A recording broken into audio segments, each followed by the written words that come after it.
Olá pessoal,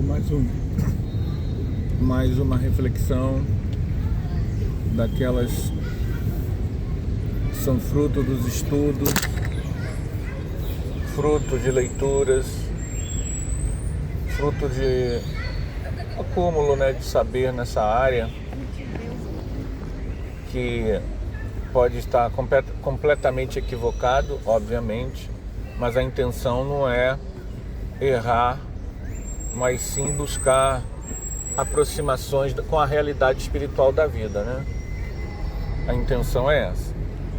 Então, somando a ética espírita, somando o paradigma espírita, a base que estrutura o conhecimento espírita, com o conhecimento de valores e do avanço da humanidade, nós então vamos falar um pouquinho sobre a questão da transmigração planetária, que é uma questão que Kardec abordou, já com Kardec foi abordado. Não conheço nenhuma referência anterior a Kardec, então dentro do conjunto de leituras que eu tenho, a primeira pessoa que falou sobre transmigração planetária foi Kardec, e depois a teosofia também abordou a questão da transmigração planetária. Uma abordagem dela é própria. Não percebi neles uma influência de Kardec, mas pode ter sido, falta talvez leitura sobre o assunto. Não sei também se, além das experiências de clarividência dos teósofos, de fontes que eles possam ter consultado anterior a isso. Não fiz essa pesquisa. Pode ser que mais à frente a gente pesquise fontes anteriores a Kardec sobre transmigração, mas basta dizer que o que os teosofistas falam confirma Kardec.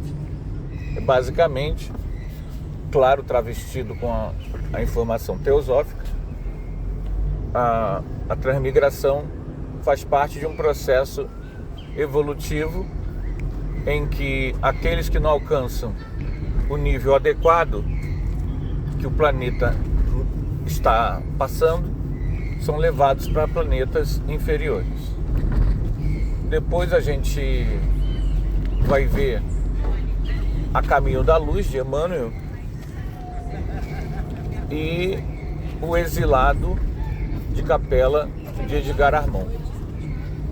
Inclusive, O Exilado de Capela, o Edgar Armand vai pegar informações teosóficas, Muita coisa que o Edgar Armand colocou ali, ele tirou dessas fontes teosóficas. Então ele faz uma junção. Edgar Armand percebeu que as duas escolas relatavam a existência do mesmo processo. Outros autores abordam isso. O Hermínio de Miranda conseguiu fazer um esclarecimento no livro O Exilado, nos livros dele sobre doutrinação, e o Valdo Vieira narra muitas experiências fora do corpo em que ele pôde ter contato com a transmigração. Também tivemos médiuns que puderam dar informações sobre transmigração. E tem mais fontes sobre transmigração, um pouquinho aqui, um pouquinho ali. Então, o fato é que essa realidade está posta desde da codificação, desde a obra de Kardec. O fato é que o planeta evolui socialmente, há uma evolução social do planeta. Essa evolução é lenta, muito lenta, mas na medida que isso acontece,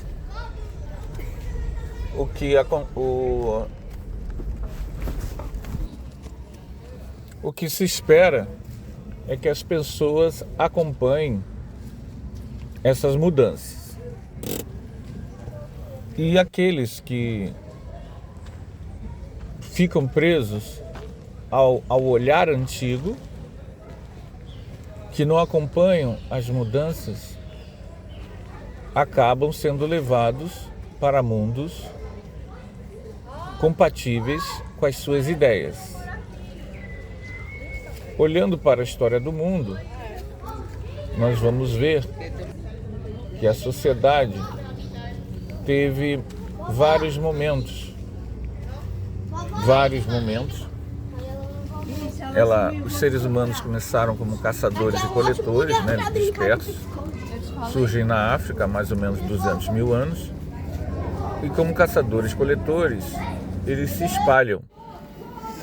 Outra coisa que vale a pena informar é que os ancestrais do Homo sapiens também eram caçadores-coletores, e os ancestrais do Homo sapiens, antes do Homo sapiens, também se espalharam pelo mundo.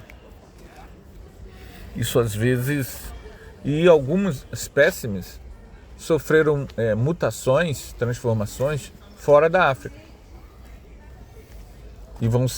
Isso vai influenciar muito nas diferenciações étnicas, porque os hominídeos eventualmente se relacionavam passando certas características. E o Homo sapiens, como dominante, acabou herdando certas características específicas, né, de certas regiões. Ok. E de caçador-coletor, há mais ou menos 10 mil anos, começam a surgir os aldeamentos ao lado dos rios. Então, o homem começa a se fixar, e ao se fixar surgem as aldeias. E ao surgirem as aldeias, surgem as primeiras regras sociais. O surgimento da sociedade, você vai ter uma maior necessidade de criar um idioma. O idioma, claro, ele já existia antes, mas o idioma de um caçador-coletor, ele demora 1.000, 5.000, 8.000, 20.000, 30.000 anos para se desenvolver, porque são coisas cruas e rápidas, né, que resultam da sobrevivência do dia a dia.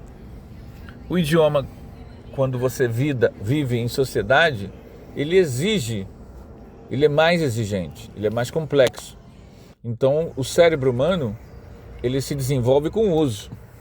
Então, a vida em sociedade, ela acaba sendo um estímulo ao processo cognitivo, ao processo intelectual do ser humano.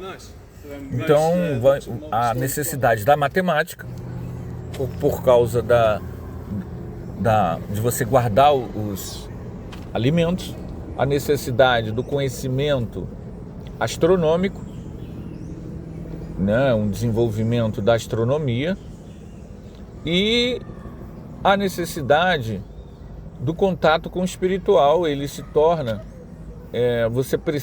na medida em que as sociedades se tornam mais complexas, esse contato com a realidade do sagrado precisa ter pessoas específicas que possam cuidar disso, que possam dar atenção a isso. Então você vai ter também você começa a ter uma padronização dos sistemas de crença, e você vai ter um sistema jurídico.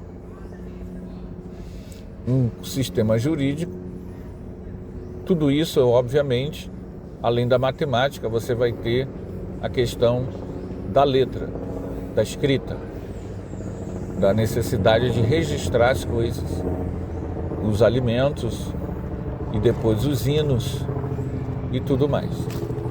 E isso vai levar a um desenvolvimento muito lento do ser humano. Na medida em que as sociedades se tornam complexas, na maioria dos povos você vai ter uma aristocracia, uma divisão em classes. né? Com o crescimento dos povos, eles se tornam mais complexos e você vai ter uma diferenciação de classes sociais. Antes disso, na época de caçadores-coletores, o trabalho era coletivo, era comunitário, né? Era um trabalho, digamos assim, também conhecido como comunismo natural. Todo o trabalho era comunitário, compartilhado, não havia hierarquia.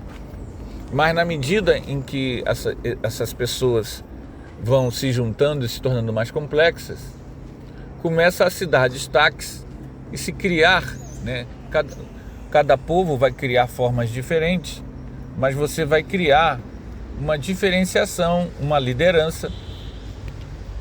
Uma das formas de lideranças mais comuns há 5, 6 mil anos, 8 mil anos, eram as lideranças patriarcais, né? Os paterfamilias, os líderes de cada família se juntarem, e cada família é o pai, sua esposa, seus filhos e os filhos dos filhos, e por aí vai. Então há um patriarcado, que é uma liderança que depois vai se firmar. Esse patriarcado, na medida em que os povos sobrevivem, vão se firmar numa hierarquia de líderes, uma aristocracia, ou seja, que também pode ser uma oligarquia, um grupo pequeno de pessoas na frente do poder. Com o aumento da população, devido à agricultura, isso vai ganhar uma hierarquia, né? Uma divisão de classes, em que um grupo pequeno vai ficar no poder, que vai se constituir a nobreza do lugar. Se esse povo se desenvolvesse, a tendência natural era esse povo criar um grande líder que ficava em torno dele, um faraó, um rei, um imperador. E o processo religioso, em geral, vai dar a esse grande líder um papel divino, sagrado. Então a gente está falando de uma estrutura que começa a existir há 3, 4, 5 mil anos atrás. Então, pouco a pouco, a construção de ideias permitam ao indivíduo desenvolver suas decisões, suas capacidades, elas são desenvolvidas lentamente. Você vai ter algumas ideias para administração um pouco melhores, que dá mais autonomia às pessoas. E dessas ideias vão surgir em Atenas,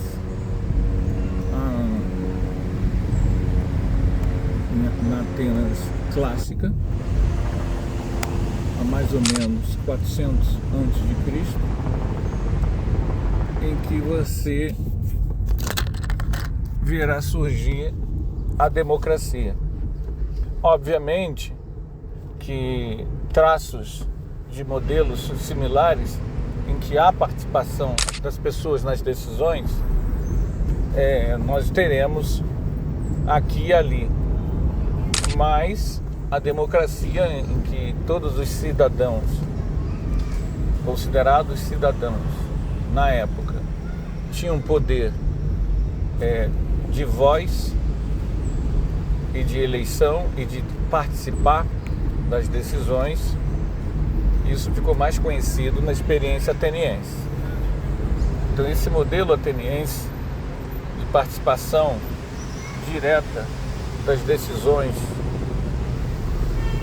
do cidadão sobre os destinos do lugar em que vive ficou com o nome de democracia, e ela permitiu um avanço na questão da administração do poder.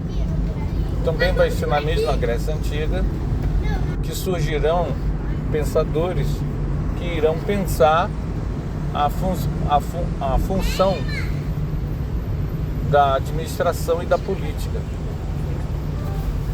Na maioria deles,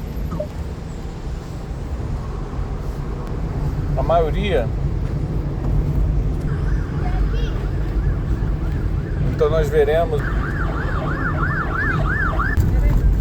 sempre o foco será o bem-estar, o bem do cidadão. Depois teremos em Roma Antiga um desenvolvimento da lei, do sistema jurídico. Grandes pensadores trabalharão no sistema jurídico romano,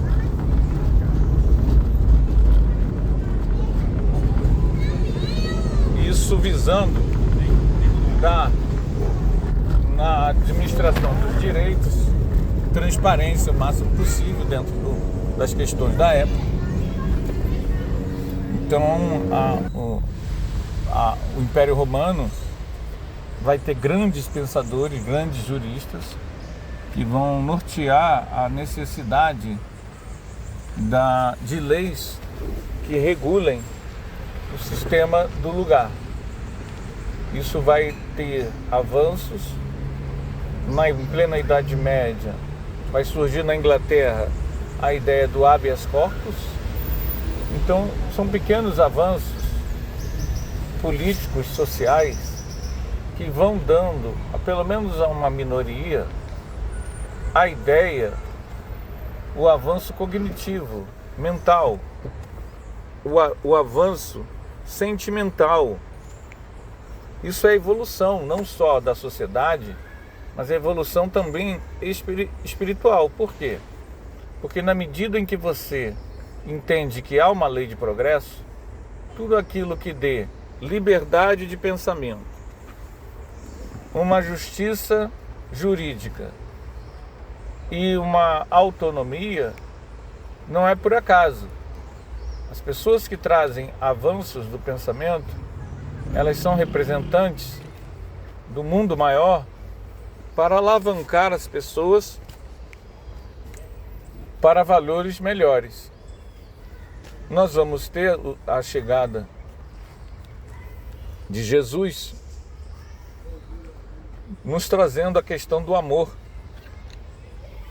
E a questão do amor ao próximo vai ser um impulso muito grande, muito significativo na questão do outro. Quem é o outro?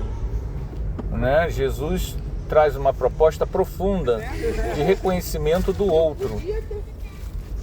Então a proposta de Jesus alavanca muito o discernimento das pessoas sobre o outro, mesmo que essas propostas não tenham sido seguidas. Lembremos que sempre houve nessa divisão social um problema muito sério dos povos. Os povos sempre trabalharam com exclusividade para si, né? O que eu quero dizer com isso? Todos os povos sempre deram a si mesmos um trato especial. O reconhecimento era sempre para os seus. As pessoas dos outros povos, as pessoas com outros deuses, as pessoas que cultuam em outro templo, as pessoas que vivem em outra região, temos que lembrar disso, gente. Eu sei que é óbvio, mas a gente não lembra o contexto. Essas pessoas raramente viam outras pessoas. Então a maioria das pessoas no passado viviam uma vida inteira onde viviam. Uma pessoa que vivia numa cidade no Antigo Egito, ela passava a vida inteira sem ter contato quase que nenhum com outra região. Então esse mergulho absoluto no seu local ficava fácil para os líderes políticos e religiosos estabelecerem regras locais exclusivistas. Então a noção de quem é meu próximo, a quem eu devo respeito, a quem eu devo reconhecimento, sempre esteve restrito à pessoa do mesmo povo, que fala a mesma língua, que tem exatamente a mesma crença, né? Jesus vai trazer valores através dos seus ensinos que transcendem o local. Jesus universaliza o sentimento. E esses ensinos de Jesus, ainda que não sejam compreendidos ou seguidos, eles vão dar um fermento que vai ajudar, a partir daí, na sofisticação do lidar com o outro. Os seguidores do Cristo vão dar prioridade ao cuidado do outro sem barreiras étnicas. Esse avanço profundo do valor do amor, do sentimento, em detrimento das burocracias religiosas limitantes. Então Jesus vai dar essa alavancada no pensamento humano, e essa alavancada, ela acontece assim, gente. Ela não é de uma forma só e definitiva. Quando o ensinamento ele é colocado, já se espera que a maioria das pessoas não vão ter condições de entendê-lo. Mas na medida em que os séculos forem passando, essas pessoas irão ter contato com esses ensinos. E diante das dores que elas mesmas semearam em vidas passadas, elas vão necessitar desses conhecimentos quando elas amadurecerem o raciocínio. Então o conhecimento espiritual, ele tem essa nuance de acompanhar a pessoa ao longo dos séculos, dos milênios, acompanhar o seu desenvolvimento. Então, óbvio que para todos nós, que nós entendíamos de uma certa passagem do Evangelho há 1000 anos atrás, é diferente do que nós entendemos hoje. Quem lê o Evangelho e desconhece a reencarnação tem um olhar diferente, porque ela desconhece a premissa básica sobre o que alicerça muito dos ensinos de Jesus. E isso vai criar toda uma diferença, porque você vai criar religiões intolerantes, fechadas. O que é o contrário do que Jesus pregava, né? Jesus prega uma abertura para todos, através do sentimento de amor, de solidariedade, de caridade, de amparo. As religiões que seguem Jesus desconhecem a reencarnação e estão fechadas. Elas são fechadas em si mesmas. Elas são a salvação, não os ensinos de Jesus, né? A interpretação que elas dão é que salva. E tudo bem, é a visão delas. Mas vejam bem, tudo isso vai ser uma dificuldade para emancipar o indivíduo no caminho do sentimento, da caridade, da fraternidade. Ora, as ideias avançam com muita dificuldade graças a esse processo que as próprias, na Idade Média, a Igreja Católica se torna suprema e ela é exclusivista. Então, na história do Ocidente, há avanços no campo do direito, há avanços, pequenos avanços no campo do direito, mas você ainda vai ter um domínio da mente teológico em que não há abertura para qualquer conhecimento novo que chegue, a não ser aquele admitido pelas autoridades eclesiásticas, autoridades religiosas. Então a Idade Média vai ser um período da história em que predomina a ascendência do catolicismo, ou seja, da religião cristã no Ocidente, e de outras vertentes, como a Igreja Ortodoxa, em outras partes do Velho Mundo. Pois bem, com a ida das cruzadas, há um maior contato da Europa com o Oriente. Esse contato vai fomentar o contato com o comércio oriental, sobretudo os italianos, né, Marco Polo e outros, que irão até o Oriente buscar comércio com o Oriente. Isso vai abrir os olhos da Europa, que estavam fechados desde a queda do Império Romano, para coisas sofisticadas. Isso vai ser importante porque no Oriente muito do que foi cultivado na antiguidade, sobretudo no Oriente Médio, muçulmano, foi preservado. Então, junto com o comércio, vai ter uma revoada de saberes que vão começar a tomar conta da Europa a partir do século XIV, e isso vai culminar com a chegada das universidades, né? As cidades vão começar a se fortalecer, as pessoas vão começar a voltar a viver em cidades, e apesar dos mosteiros e abades serem contrários a essa modernização, ou seja, a ressuscitação das cidades, porque as cidades elas começaram a desaparecer na Europa, a se esvaziar, com o fim do Império Romano do Ocidente. Há um esvaziamento e uma ida das pessoas para os campos. Agora, a partir do século XIII, começa a ter crises nos campos e as pessoas começam a buscar de novo as cidades. Com o fortalecimento do comércio, no século XVI, nós vamos começar a ter um início de emancipação do pensamento, porque as pessoas querem pensar livremente. A gente vai ter então as grandes navegações, a gente vai ter o Renascimento, que será um renascimento sobretudo nas artes, mas vamos começar a ter um resgate de valores da antiguidade. Fim da demonização dos deuses gregos, dos textos gregos, da poesia grega. Isso vai ajudar o homem, o ser humano, a sair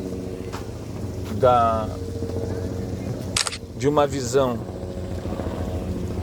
teocêntrica e ir para uma visão antropocêntrica. Em termos de amadurecimento do raciocínio, isso foi fundamental, porque o indivíduo ele precisa sair de uma dependência maternal, de que tudo está na mão de alguém fora de si, e assumir a responsabilidade pelo seu destino. Também vai ser nesse período, graças às navegações, necessidade de ir para a técnica, que a gente vai começar a ter já no século XVII o surgimento da ciência, né? Descartes, Isaac Newton vão começar a trabalhar a questão da técnica. Eu estou fazendo um breve resumo da história do planeta para a gente ver que pouco a pouco há um avanço tecnológico, mas também mental. Isso vai culminar, gente, com o século XVIII, com o Iluminismo. Com a chegada do Iluminismo, nós vamos ter uma série de ideias que têm sido, ao longo dos séculos, debatidos, comentados. Vão ser os filósofos iluministas que vão trazer uma série de ideias sobre o amadurecimento do ser humano. E aí isso é fundamental para a gente entender até onde é que eu quero chegar com a ideia da transmigração. Uma das ideias fundamentais que os iluministas vão defender é o uso da razão, do raciocínio, do discernimento, da instrução, da ilustração, né? Os iluministas vão defender a necessidade das pessoas se instruírem. Os iluministas vão defender a autonomia, o Estado laico, o ensino para todos. Então, vejam bem, com a ideia do iluminismo, você começa a ter a visão de que uma pessoa não pode estar acima da outra. Os seus iluministas que vão trabalhar a ideia dos direitos, que todo ser humano precisa ter seu valor, pelo simples fato de ser ser humano, os direitos humanos. Então as ideias iluministas elas vão começar a surgir e vão trazer um amadurecimento moral para a sociedade, colocando na lei direitos para todos os seres humanos. Mesmo que eles não sejam seguidos naquele momento, essas leis elas vão ser depois trabalhadas para chegarem há vários setores da sociedade que até aquele momento, na história da humanidade, nunca tiveram nem vez nem voz. A gente percebe, então, que o processo de consciência humana, de despertar de consciência, é muito lento, é fruto de trabalho dos séculos. Nesse processo, você vai ter a enxertia de pessoas oriundas de mundos melhores, que transmigram, elas saem do planeta de origem e trazem valores. Elas não são magas, elas não são mágicas, apenas elas têm conquistas. Elas fazem bem o que fazem. Então elas são convidadas para vir, para estimular. Não dá para saber que pessoas são essas, mas uma coisa que a gente tem que entender: durante todo este processo evolutivo, há um processo lento de identificação das doenças. Então, doenças como a peste negra, que matavam milhares, lá pelo século XVII, você começa a ter uma ideia das origens, das causas. E no século XVIII você vai ter o Edward Jenner trazendo a vacina. Por que a gente está falando isso? Quando um planeta ele tem condições das pessoas viverem mais, nascem mais pessoas. Então vêm espíritos de outros mundos, eles podem vir de mundos num patamar parecido com o da Terra, mas que ainda não tem aqueles avanços da saúde ou da ética que aqui já tem. Então há um intercâmbio intenso. Não necessariamente a transmigração interplanetária acontece como expulsão. O caso que Emmanuel fala e que Kardec cita é o caso da expulsão, ou seja, aqueles que não estão adequados ao nível evolutivo que o planeta está, são levados para mundos mais densos. Mas você tem também, imagine, 1000 planetas do mesmo nível, mais ou menos do mesmo nível, e um deles finalmente consegue ter condições de saúde que permita uma existência mais longa no mundo físico. Então eles vão pegar pessoas desses outros mundos que são muito parecidos, não tem muita diferença, e vão colocar neste planeta. E você vai ter um aumento da população. Tanto é assim que hoje nós somos 8 bilhões de pessoas, a maioria de nós somos transmigrados, mas não necessariamente expulsos de mundos melhores. Muitos de nós viemos de mundos que não era nada melhor do que a Terra. Apenas a Terra permitiu dar condições para que nós pudéssemos viver mais tempo. Então, quando um planeta tem condições de dar uma vida mais longa às pessoas, a espiritualidade que coordena esses processos traz esses espíritos. Então vamos lá, transmigração. Você tem a clássica transmigração, que é quando um planeta evolui e há uma minoria que não quer evoluir. Ela é retirada do planeta e levada para um planeta compatível à vibração dessas pessoas. Isso não acontece uma vez só, isso acontece o tempo todo. Há um número infinito de planetas no universo. E pelo menos planetas que são da mesma galáxia se comunicam entre si. Nós não somos cidadãos de um planeta. Isso às vezes é difícil para a gente entender, mas é uma realidade. Todos os avanços históricos do nosso planeta acontecem de forma muito lenta. Nós vivemos numa época da ansiedade, em que nós queremos que todas as coisas se resolvam rapidamente. Mas a grande verdade é que o sentido da evolução não é um sentido que a gente empresta imediatista, de uma imediata mudança. Se o número de encarnados aumenta, é sinal de que aqui é o momento evolutivo que nós vivemos neste planeta, é o que comporta a reeducação dessas pessoas com esses valores que foram construídos ao longo dos séculos. Mais do que pensar em mudança radical e expulsão de espíritos, nós temos que pensar em regeneração. Regeneração, gente, não é regeneração, a palavra é muito boa, porque regenerar é curar algo que estava degenerado.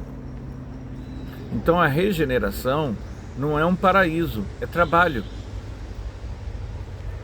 Então quando nós vemos o mundo com valores ainda obscuros, pré-iluministas, como a gente vê ainda pessoas que dizem conhecer o Evangelho, mas pregam valores pré-iluministas, nós temos que entender que muitas dessas pessoas estão tendo contato com esses valores pela primeira vez, porque no mundo de onde elas vieram não tinha.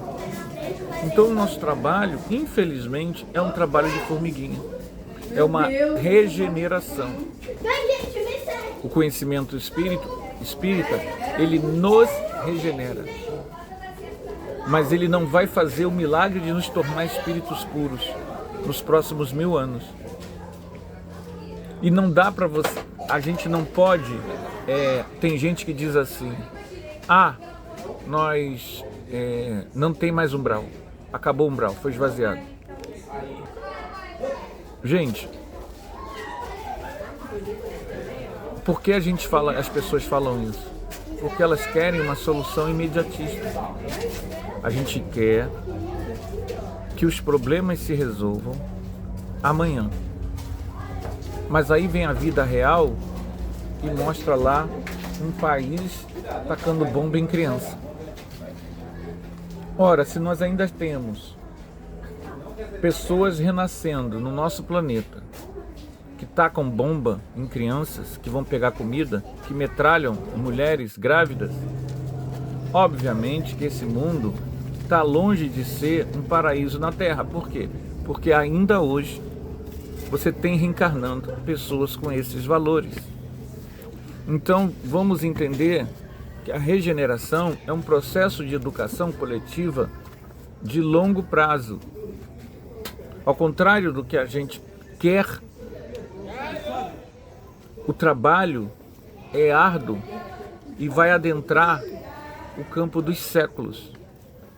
O nosso desafio, além do trabalho da nossa regeneração, ou seja, nós trabalharmos o nosso orgulho e o nosso egoísmo, é disseminarmos o conhecimento espiritual. A doutrina espírita é educativa, mas só que as pessoas não se tornarão espíritas. Os valores que nós veiculamos dão uma força moral para espíritas e não espíritas. Aqueles que tiverem sensibilidade vão entender a necessidade de sua melhoria. A ênfase, Chico Xavier foi um catalisador da caridade. Quem viveu a época do Chico, anos 50, 60, 70, se era ateu, se era católico, se era evangélico, se era da parapsicologia, encontrava diante de si o desafio do seguinte: eu preciso amar tanto quanto essa pessoa aí. Tanto quanto essa pessoa aí. Se eu falo que a minha religião, a minha crença, a minha visão de mundo é boa, os meus valores têm que ser iguais ou melhores do que essa pessoa ali. Essa pessoa é o Chico Xavier. Então ele foi um catalisador. As pessoas não podem atacá-lo sem pelo menos fazerem tanta caridade, tanta assistência quanto ele fez. Claro, eu estou falando algo que é para poucos, mas a gente vê isso, a gente viu isso. Então o papel do Chico Xavier, entre outros, um dos papéis foi esse: ser um alavancador da caridade. Nós temos esse papel. Usarmos nossa energia, nosso tempo, nossas ideias, nossa criatividade, nossas motivações, vivenciando valores nobres e mostrando que isso é bom. Não se preocupando em quem vai vivenciar, mas difundindo esses valores. Não se preocupando com moralismo, impor nossos valores aos outros, mas adorando vivenciar esses valores. E aí nós vamos entender que a transmigração, ela continua acontecendo. Ainda aportam aqui espíritos, pessoas imperfeitas. Então não adianta a gente pensar no mundo feliz. O mundo de regeneração é o mundo em que as pessoas doentes sofrem, espiam e acordam. Nós ainda estamos no mundo de provas e expiações, mas vivenciamos no mundo de provas e expiações a nossa regeneração. Olhamos para o passado e dizemos assim: eu não quero isso para mim. Apesar da gente ainda estar até o pescoço preso a essas emoções, a esses egões. Então nós, que já sabemos que temos essas sombras, mas não as queremos mais, estamos no processo de regeneração. O processo de regeneração, ele acontece em meio a provas e expiações. Só que nós, na medida em que tomamos contato com a realidade espiritual, vamos diminuindo a nossa capacidade de gerar expiações futuras. Quando a gente diminui a capacidade de gerar expiações futuras, nós estamos no processo de regeneração. Mas o planeta ainda é de provas e expiações, porque quando você abre o noticiário, você tem gente incendiando ônibus, você tem gente dando golpes, você tem gente bilionária e gente morrendo de fome. Você ainda tem pessoas que geram expiações futuras, em que o orgulho, a violência, o egoísmo dominam suas ações. Então, a transmigração interplanetária, ela foi utilizada como uma vontade de paraíso amanhã, quando na verdade ela está acontecendo no sentido um pouco diferente. Entre 1900, raciocinemos, entre 1900 até 5.000 anos atrás, nós demoramos 200.000 anos para chegar a 1 bilhão de pessoas. De 1900, chegamos a 1 bilhão finalmente. A 2025, 125 anos, nós chegamos a 8. Onde estavam essas pessoas antes? Onde nós estávamos antes? Nas zonas espirituais desse planeta, esperando 5.000 anos para reencarnar? Não. Estavam em outros mundos. Parecidos com o nosso, não tem nada de fantástico, extraordinário, não tem nada que ligado à ficção científica. Eu já até fiz um vídeo sobre isso, falando que muitas de nossas memórias de vidas passadas não são nesse planeta. Só que na hora da gente lembrar delas, que já é uma coisa rara, a gente a transforma numa vivência desse planeta. Mas isso é normal, não é nenhum problema não. Já é difícil você lembrar de vida passada. Se você ainda quiser saber exatamente o lugar, você esteve num lugar que era similar ao que é Roma hoje. Então você vai lembrar como se você tivesse reencarnado em Roma antiga, mas não necessariamente nesse mundo. Então a transmigração, ela ainda é desconhecida. A transmigração, ela é desconhecida. Vamos olhar para a história humana, que a gente quis mostrar através da história humana, como os valores adquiridos foram suados, foram lentos. Foi muito lento. E como você teve a necessidade de pessoas um pouco melhores renascerem aqui. Tem um exemplo que é a Alcione, que ela está habitando um outro sistema muito mais avançado, estudando música num sistema muito mais avançado e reencarna aqui. Isso é frequente. Já na codificação você vai ter isso, relatos desse tipo.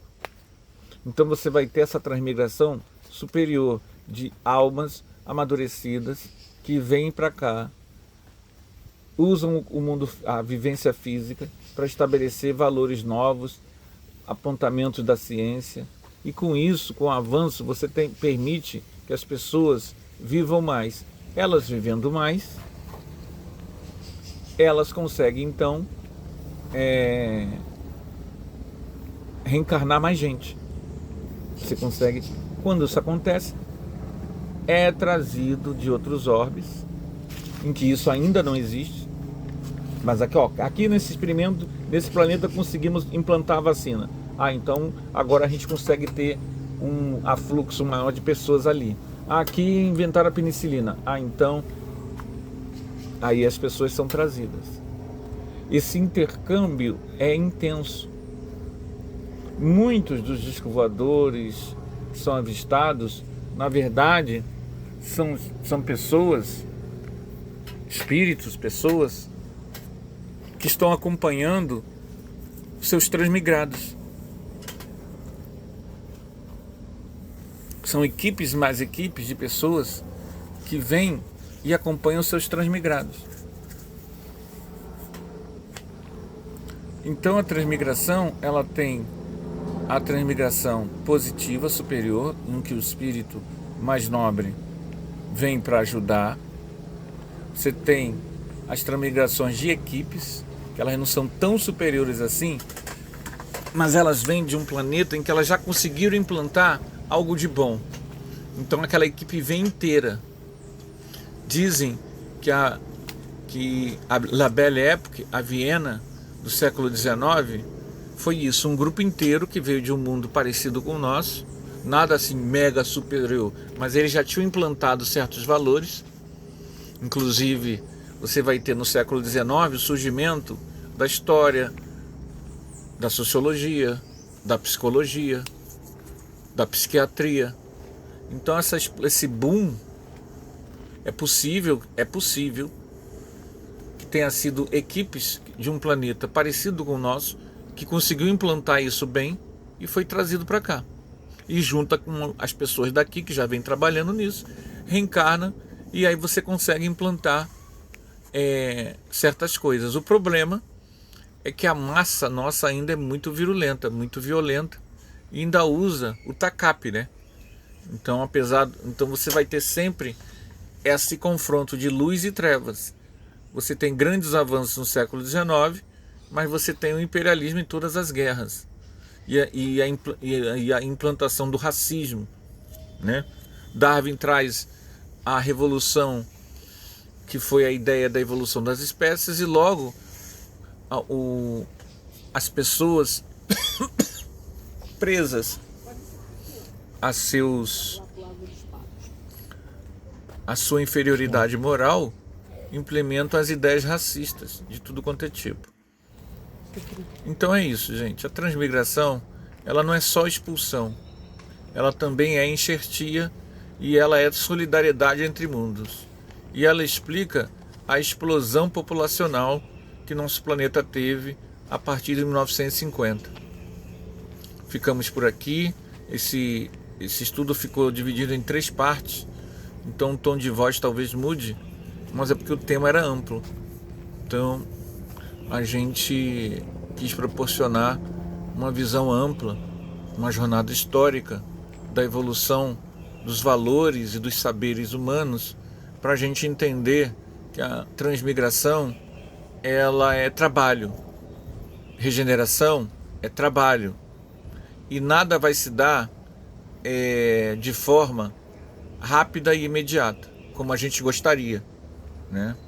As coisas serão através de luta, trabalho, e o nosso trabalho não é ver o mundo feliz ser implantado, é trabalhar a nossa regeneração e, vivenciando isso, estimular a regeneração dos outros. Ok, gente? Ficamos por aqui, até o próximo vídeo.